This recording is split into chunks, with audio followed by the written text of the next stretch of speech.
Bab 364. Diunggah oleh Baca Suara. Jangan lupa like dan subscribe, agar kami semangat unggah lebih banyak. Jalan setapak dari batu paver merah yang kaya mengarah ke perkebunan Denoir, diapit oleh semak-semak setinggi paha yang saat ini mekar dengan bunga biru cerah meskipun dingin dari pegunungan. Rumah itu sendiri sangat besar, dengan mudah 3 kali ukuran perkebunan Helstea tempat aku tinggal di Sirus, dan pekarangan di sekitarnya menyaingi pekarangan istana kerajaan dari kehidupanku sebelumnya. Setelah meluangkan waktu sejenak untuk memastikan bahwa Regis masih berada dalam jangkauanku, aku melangkah maju. Artefak cahaya yang mengambang mulai berkedip-kedip di seluruh taman saat kami mendekat, memandikan pekarangan dalam cahaya kuning lembut. Salah satu pintu ganda besar ke dalam perkebunan terbuka, dan seorang wanita berseragam abu-abu bergegas keluar, bergerak cepat untuk menemui kami. Rambut oranye terangnya disanggul, sama seperti saat aku melihatnya di luar portal penurunan relik Thames. Nyonya Caera, katanya dengan hangat, berhenti di depan kami dan membungkuk. Dan Ascender Grey. Dia membungkuk lagi. Selamat datang di perkebunan Denoir. Terima kasih, kataku, membalas senyum hangatnya. Dan kamu akan menjadi Nessa, kan? Wanita itu jelas terkejut, tetapi berusaha menyembunyikannya, membungkuk untuk ketiga kalinya.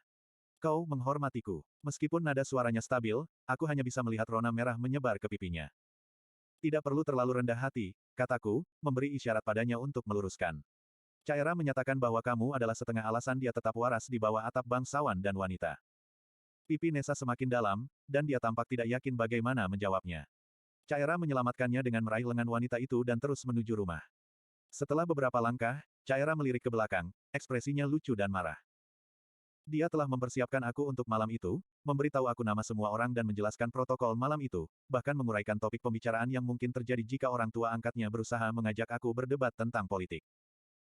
Caera kemungkinan besar memandangku sebagai makhluk kasar yang tidak ramah yang lebih suka berkelahi dengan manabis daripada bersosialisasi, dan kurasa dia tidak akan sepenuhnya salah, tapi dia tidak tahu bahwa aku adalah raja di kehidupanku sebelumnya, yang telah memberi aku bertahun-tahun latihan berurusan dengan orang-orang seperti Denoir. Beberapa pelayan lagi menunggu di aula masuk. Meskipun sebagian besar menundukkan pandangan mereka dengan hormat, seorang wanita yang lebih muda melirik sekilas hanya untuk menatap mataku. Aku memberinya senyum sopan, yang dia tanggapi dengan ekspresi panik sebelum mengalihkan pandangannya kembali ke lantai. Dari sana, kami dituntun ke ruang duduk yang mewah. Perabotan mewah disusun dalam kelompok-kelompok kecil di seluruh ruangan besar, yang penuh warna, dan seluruh bar membentang di sepanjang dinding yang jauh. Berdiri di bar adalah Lauden Denoir, yang aku temui di puncak persidangan aku. Seorang wanita dalam gaun merah marun yang luas dengan rambut putih cemerlang yang menutupi bahunya sedang bersandar di kursi santai, ibu angkat Caera, Lenora Denoir. Pendekar pedang pirang, Arian, berdiri di salah satu sudut. Lenora berdiri dengan anggun saat kami masuk, praktis melayang keluar dari kursinya dan memberi kami senyuman yang terlatih namun ramah. Matanya mengamati segala sesuatu mulai dari sepatu botku hingga rambut pirang gandumku dalam sekali pandang, dan aku praktis bisa melihat roda gigi berputar di belakang matanya yang tanggap. Nessa membungkuk dan melangkah ke samping. Lady Lenora dari High Blood Denoir. Lady Caera telah kembali. Dia membawa seorang tamu, Ascender Grey. Kemudian dia menegakkan tubuh dan mundur sehingga dia hampir terdesak ke dinding di sebelah pintu ruang duduk, masih seperti patung. Tolong, kata Lenora, menunjuk ke sofa terdekat. Bergabunglah dengan aku dan anak aku untuk minum sambil menunggu suami aku. Dia akan turun kapan saja. Lauden membawa 2 gelas dari bar, salah satunya dia berikan kepada ibunya, lalu dia berbalik dan mengulurkan tangannya kepadaku. Aku menerimanya dengan kuat, menatap matanya. Senang bertemu denganmu lagi, Ascender Grey. Atau apakah kamu lebih suka Profesor, sekarang? Tata kramanya sangat sempurna, tapi tidak bisa sepenuhnya menutupi ketegangan yang dia bawa di bahu dan alisnya. Tolong, Grey akan lebih dari cukup, jawabku.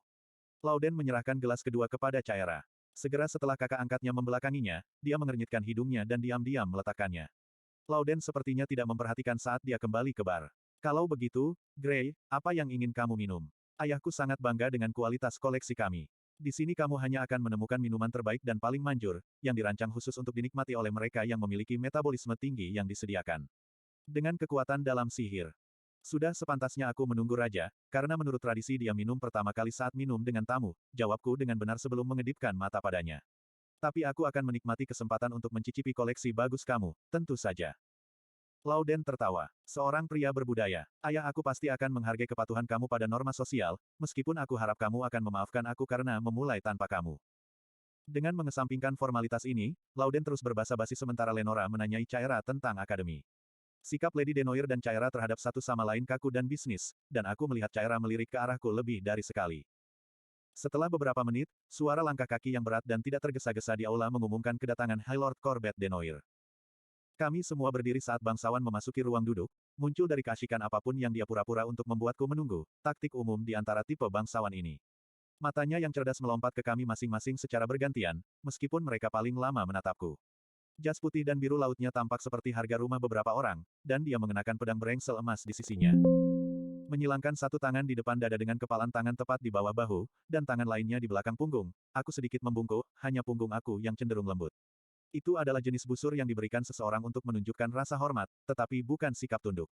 Gerakan sederhana ini, aku sudah berteriak bahwa aku melihat posisi kami sama, akan memicu pertanyaan di benaknya, karena para denoir sudah curiga aku diam-diam darah tinggi. Selamat datang di rumah kami, katanya, tidak terganggu, sebelum bergerak ke belakang tempat istrinya duduk dan meletakkan tangan di bahunya. Pertemuan ini sudah terlalu lama datang, bukan cintaku. Memang benar, jawabnya, tersenyum ke arahnya. Kepada aku, dia berkata, kamu telah memberi kami pengalaman baru, karena kami berdua tidak terbiasa menerima undangan kami ditolak. Eksekusinya sempurna, dengan sopan menggoda dengan duri tersembunyi di antara kata-katanya dan sebilah pedang di senyumnya. Kamu minta maaf, jawabku dengan senyum lelah. Adalah keinginan egois aku untuk mengungkapkan kepada profesor lain di Akademi Pusat bahwa aku berhak mendapatkan posisi di sana. Ayolah, kita hanya bercanda, kata Lenora sambil terkekeh. Bagaimanapun, Corbett dan aku cukup penasaran tentang kamu. Mengapa kita tidak pindah ke ruang makan, dan kamu bisa memberitahu kami tentang diri kamu selama makan malam yang luar biasa yang telah disiapkan juru masak kami untuk menghormati kamu. Sambil berdiri, aku mengulurkan tangan aku ke sipir Denoir, yang menerimanya dengan senyum penasaran. Pimpin jalan, Lady Denoir, kataku sopan. Dia melakukannya, dengan sisa Denoir mengikuti kami. Corbett berbicara pelan dengan Lauden tentang beberapa urusan bisnis sementara Lenora memamerkan mansion, memberitahu aku tentang banyak barang yang dipajang di seluruh perkebunan, termasuk beberapa lukisan dan permadani yang sangat bagus, dan setidaknya selusin penghargaan berbeda yang dikembalikan dari reliktem. Sebuah meja panjang mendominasi ruang makan, dengan tempat duduk yang cukup untuk setidaknya 30 orang. 3 lampu gantung tergantung dari langit-langit yang tinggi, memenuhi ruangan dengan cahaya yang cemerlang. Bar kecil lainnya membentang di satu sisi ruangan, sementara yang lain ditutupi oleh lemari dan rak berisi piring dan peralatan perak dalam lusinan gaya yang berbeda. Itu jelas koleksi yang berharga, dan mungkin sesuatu yang sangat dibanggakan oleh Lenora, fakta yang aku ajukan untuk percakapan kami. Meja sudah diatur, dan Lenora membawaku ke ujung, memberi isyarat agar aku duduk di sebelah kiri kepala meja, di mana Lord Denoir duduk beberapa saat kemudian. Lenora duduk di seberangku, dengan Caira di kiriku, dan Lauden di seberangnya di sebelah ibunya. Itu adalah posisi kehormatan, untuk duduk di sebelah kiri raja, yang aku anggap biasanya disediakan untuk putranya. Lenora terus mengobrol sementara Horse the Wavefresh disajikan, dan aku menyeringai dan tertawa bebas di antara gigitan buah ara yang dibumbui dengan potongan daging yang renyah. Percakapan beralih ke Corbett tentang hidangan pembuka jamur isi, tetapi dia menghindari topik serius apapun, menyatakan minatnya pada kelas aku di akademi dan memberitahu aku tentang minatnya pada sastra saat dia secara halus membual tentang sumbangan Denoir ke perpustakaan Akademi Pusat. Caira tetap diam, tidak menyela pembicaraan kecuali dia disapa secara langsung. Tidak sampai salah tiba, percakapan berubah menjadi sesuatu yang lebih serius. Jadi, Gray, Corbett memulai, menusukkan garpunya ke mangkuknya, aku berharap bisa belajar lebih banyak tentang darahmu. Bukan prestasi yang berarti, mengamankan posisi di Akademi Pusat. Ini sangat membanggakan hubungan darahmu. Aku memberi pria itu senyum lebar dan mengangkat bahu dengan acuh tak acuh. Maaf mengecewakan, tapi tidak ada misteri yang bisa diungkap, rumor apapun yang mungkin beredar.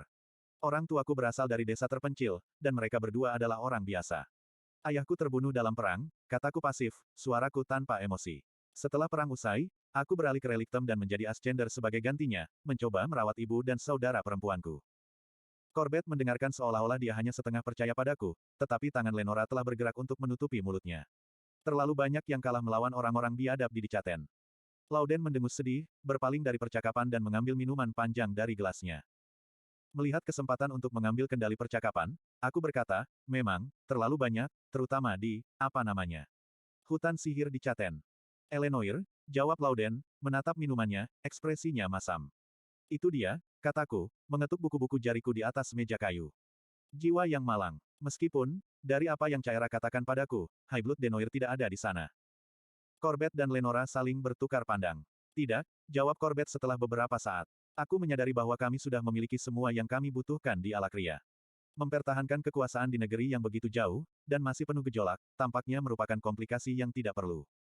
Keputusan yang kebetulan. Banyak orang lain yang tidak begitu bijaksana. Aku menoleh ke Lauden. Kamu kehilangan orang di Eleanor. Dia meneguk kembali gelasnya, menghabiskan minumannya dalam satu tegukan. Banyak dari mereka yang pergi ke Eleanor untuk mendirikan Palka adalah pewaris darah, atau putra kedua. Aku kenal banyak dari mereka. Beberapa darah utuh, mereka yang paling berdedikasi pada upaya ini, dimusnahkan, membuat Alakria kehilangan banyak harta. Suara yang kuat dan mengakhiri banyak garis keturunan yang kuat. Dan apa yang kita capai? Lauden, tegur Corbett, menggelengkan kepalanya dengan lembut. Ini bukan waktunya untuk percakapan seperti itu. Gray, kuharap kau akan pensiun bersamaku ke ruang belajarku setelah makan malam. Api yang bagus dan papan perdebatan penguasa membuat latar belakang politik yang lebih baik daripada ruang makan, bukan? Apakah kamu setuju? Meskipun kecewa, aku ingin menyelidiki lebih dalam ketegangan yang ditunjukkan Lauden ini. Untuk melihat seberapa dalam ketegangan itu berlangsung, aku hanya mengangguk dengan sopan, dan percakapan kembali ke hal-hal biasa selama sisa makan malam. Setelah kami makan daging panggang dan kue tar buah sebanyak sopan, meninggalkan gigitan terakhir di piring kami untuk menunjukkan bahwa kami sudah cukup makan dan tidak rakus, meja dibersihkan dan Lenora membawa Caera pergi. Lauden bersandar di kursinya dan menatapku dengan rasa ingin tahu. Bintangmu tampaknya naik dengan cepat, Gray, katanya dengan sedikit cercaan setelah beberapa gelas minuman keras ember yang kuat. Semoga beruntung di Victoriat. Ini adalah tempat untuk memperkuat posisi kamu di antara kaum bangsawan, atau melihat diri kamu jatuh dengan semua kecepatan kembali ke tanah. Temui ibu dan saudara perempuanmu sebelum pensiun, kata Corbett tegas, sambil menatap tajam ke arah putranya. Dia mengulurkan tangan ke pintu samping dari ruang makan. Abu-abu. Tanpa berkata-kata, aku mengikuti Corbett melewati rumah dan naik ke kantor.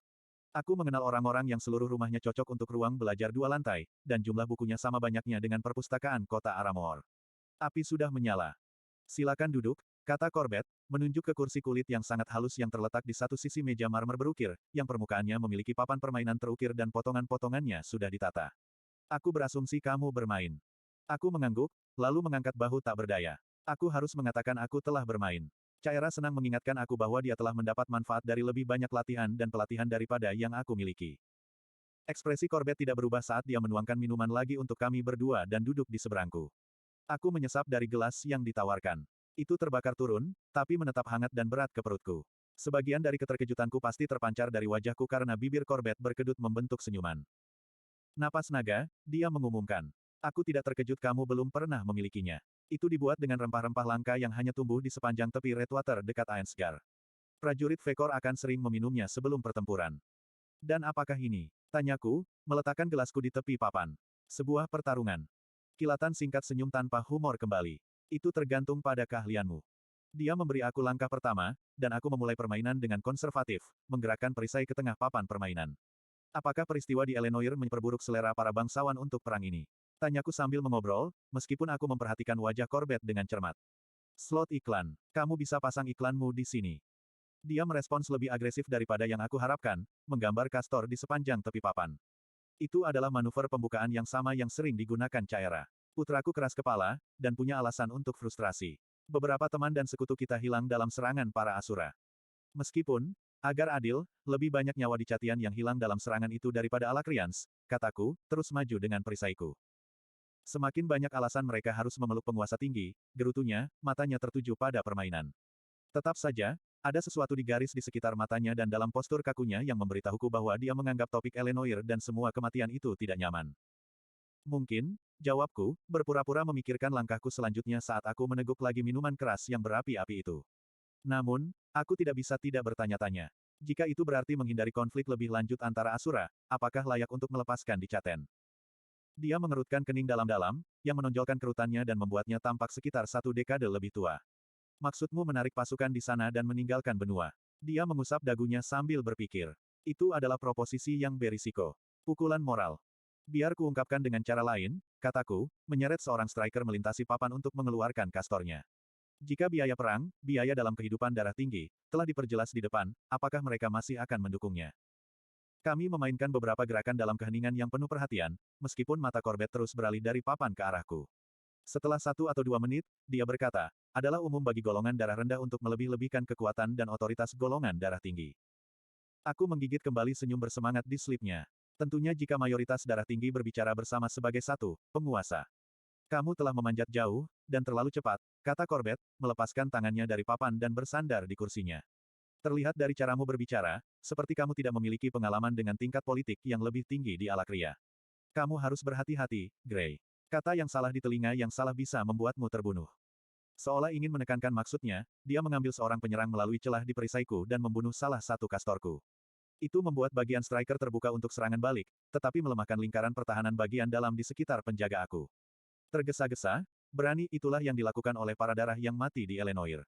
Dan sekarang banyak dari mereka yang tidak disebutkan namanya. Ketika aku menanggapi dengan membunuh penyerang, aku melihat buku-buku jari Corbett memutih saat dia mengambil potongan itu, meremasnya di antara jari-jarinya seolah dia bisa menghancurkan batu berukir menjadi debu. Mengapa mendorong investasi besar-besaran di Elenoir jika masih ada risiko seperti itu? Tanya aku, nada aku polos dan sederhana. Corbett meletakkan potongan itu dengan dentingan tajam dan menatap mataku. Mungkin penguasa tidak berpikir Asura memilikinya untuk melanggar perjanjian, tapi kebenaran ada di sana, berkilau seperti api di matanya. Dia tidak percaya bahwa Fritra, dewa itu sendiri, bisa begitu lengah. Yang berarti, kau pikir itu jebakan, kataku datar, sebuah pernyataan fakta. Umpan, untuk membuat Asura melanggar perjanjian. Corbett tegang. Kamu tahu hubungan antara Caera dan Denoir, kan? Aku mengangguk. Tahukah kamu bahwa, jika kita gagal dalam tugas kita ke Fritra dan Caera, Highblood Denoir bisa dilucuti dari semua gelar dan tanah. Lenora dan aku bisa dieksekusi. Sekali lagi, aku mengangguk sebagai jawaban. Kami adalah salah satu bangsawan paling berpengaruh di wilayah pusat, bahkan di seluruh Alakria, katanya, meskipun tidak ada kesombongan dalam pernyataan itu. Namun, salah langkah akan berarti akhir yang tiba-tiba dan kejam. Kami tidak melayani raja atau ratu, seperti yang dilakukan para Dicatia. Tuan kami adalah dewa sendiri, dan kami semua tunduk sepenuhnya pada kehendak mereka, dari yang terendah yang tidak disebutkan namanya hingga yang terkaya. Darah tinggi. Kamu sebaiknya tidak melupakan fakta ini, Gray. Jangan menganggap diri kamu tak tersentuh karena kamu telah menemukan beberapa kesuksesan. Merenungkan hal ini, aku membuat serangkaian gerakan cepat untuk mengakhiri permainan. Meskipun aku merasa yakin aku bisa mengakhirinya dengan kemenangan sejati, membawa penjaga aku di seluruh papan untuk memegang Corbett, selera dan kesabaran aku untuk permainan telah memudar. Selain itu, aku ragu aku akan mendapatkan apapun dari Corbett atau keluarganya malam itu. Ketika Castor aku akhirnya membunuh penjaganya, dia menghela nafas pasrah dan mengangkat gelasnya ke arah aku. Katakan padaku, Gray, apakah biasanya setelah kamu mengalahkannya Caera mengingatkanmu pada lesnya di game ini? Aku membiarkan senyum tulus muncul melalui ketenangan tabah yang aku pertahankan untuk sebagian besar percakapan kami. Bagaimana menurutmu? Segera setelah kami kembali ke permukaan tanah, Caera memegang lenganku. Gray, sepertinya kita benar-benar harus pergi. Masih banyak yang harus dilakukan dalam persiapan untuk Victoriat. Kamu benar, tentu saja. Yang mulia Denoir dan aku. Tolong, panggil aku Corbett, katanya, nadanya berubah menjadi sesuatu yang mendekati keramahan. Dia menepuk pundakku dan berkata, aku menikmati permainan kita, meskipun aku khawatir kamu mengalihkan perhatianku dengan percakapan, dengan desain, kurasa, katanya, menatapku dengan tajam. Kamu berhutang pertandingan ulang padaku, yang tentu saja berarti kamu dan Caera harus kembali untuk makan malam nanti. Caera memperhatikan ayah angkatnya dengan keterkejutan yang tak tertahankan, dan bahkan Lenora tampak terkejut sesaat sebelum melingkarkan lengannya di sekitar sang bangsawan. Jika ada, aku akan mengatakan kamu berhutang kepada kami karena membuat kami menunggu begitu lama. Lenora dan Corbett sama-sama tertawa kecil. Aku memberi mereka busur lagi, sedikit lebih dalam dari sebelumnya. Terima kasih, baik untuk makanan enak dan percakapan yang merangsang. Caera menatapku seperti mata ketiga baru saja tumbuh di dahiku. Baiklah kalau begitu, kita akan melihat diri kita sendiri, jadi. Sampai jumpa. Dengan itu, para Denoir mengucapkan selamat tinggal kepada kami, dengan Lady Lenora melihat kami sendiri ke pintu sementara Nessa berdiri. Caera mengucapkan selamat tinggal ala kadarnya sebelum membawa kami dengan cepat menjauh dari perkebunan dan keluar ke jalan di mana kami bisa menurunkan kereta untuk mengembalikan kami ke halaman akademi. Atas nama Fritra, apa yang kamu lakukan pada Corbett? Katanya begitu kami jauh dari pintu. Apa? Tanyaku polos, pikiranku sudah bekerja memilah-milah semua yang dikatakan Corbett kepadaku. Aku bersumpah, kamu seperti bawang yang tampan dan misterius, katanya masam. Setiap tantangan yang kita hadapi bersama mengungkapkan lapisan lain bagimu. Bagaimana tepatnya orang yang mengaku diri sendiri dari pinggiran seklar belajar menggosok siku dengan darah tinggi sepertimu. Sebelum aku bisa menjawab, dia melanjutkan. Tidak, sudahlah. Sejujurnya, aku tidak ingin tahu. Aku tertawa pelan sambil melemparkan jubah putih yang diberikan Kaiden ke bahuku. Aku punya alasan untuk mempelajari banyak keterampilan. Ruang makan bisa sama mematikannya dengan medan perang manapun. Dan lidahmu setajam pedang, ejeknya saat kereta yang ditarik oleh kadal oranye terang berhenti di depan kami. Kekosongan hitam. Hanya itu, tidak lebih. Apa yang aku lewatkan? Aku bertanya pada diri sendiri saat aku berenang melalui alam batu kunci.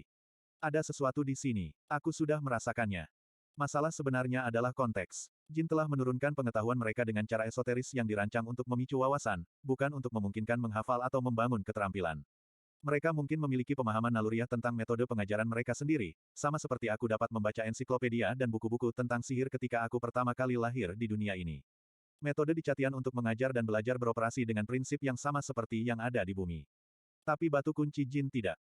Namun aku telah mendapatkan wawasan tentang Aroas Requiem dari batu kunci pertama. Sebuah ide muncul di benakku, membuat jantungku berdebar kencang. Aku menarik diri dari batu kunci dan mengangkat kubus hitam. Jika entah bagaimana rusak, mungkin. Tanda emas menyala di punggungku, bersinar melalui bajuku, dan energi ametis menari dan melompat di sepanjang lenganku, mengalir ke batu kunci sampai mereka mengerumuninya seperti kunang-kunang ungu. Tapi mereka tampaknya tidak melakukan apa-apa. Tidak ada retakan yang mengalir, tidak ada kerusakan untuk diperbaiki. Yang lebih membuat frustrasi lagi, aku tidak tahu apakah Godrune itu tidak berfungsi karena tidak ada yang bisa diperbaiki atau karena itu tidak bisa memperbaiki kerusakan, seperti portal keluar di zona 3 langkah. Mengutuk wawasan aku yang tidak lengkap tentang Godrune, aku melepaskannya, dan Motes berkedip dan memudar. Beberapa menit kemudian, aku masih duduk di sana menatap kubus hitam ketika pintu kantor aku tiba-tiba terbuka, dan Enola masuk dan duduk di kursi di sisi lain meja aku. Dengan segala cara, masuklah, kataku, meletakkan kubus berat di mejaku dan melihat wanita muda dewasa sebelum waktunya. Dia memelototi tangannya, yang terkepal di pangkuannya. Suaraku sedikit melunak saat aku melanjutkan. Kamu tidak ada di kelas setelah penganugerahan. Apakah kamu menerima rune yang begitu kuat sehingga mereka membiarkanmu melewatkan sisa sekolahmu? Dia mengusap wajahnya lalu menyisir rambut emas pendeknya dengan jari-jarinya. Tidak, penjaga darahku memanggilku ke tanah kami selama beberapa hari, katanya kaku.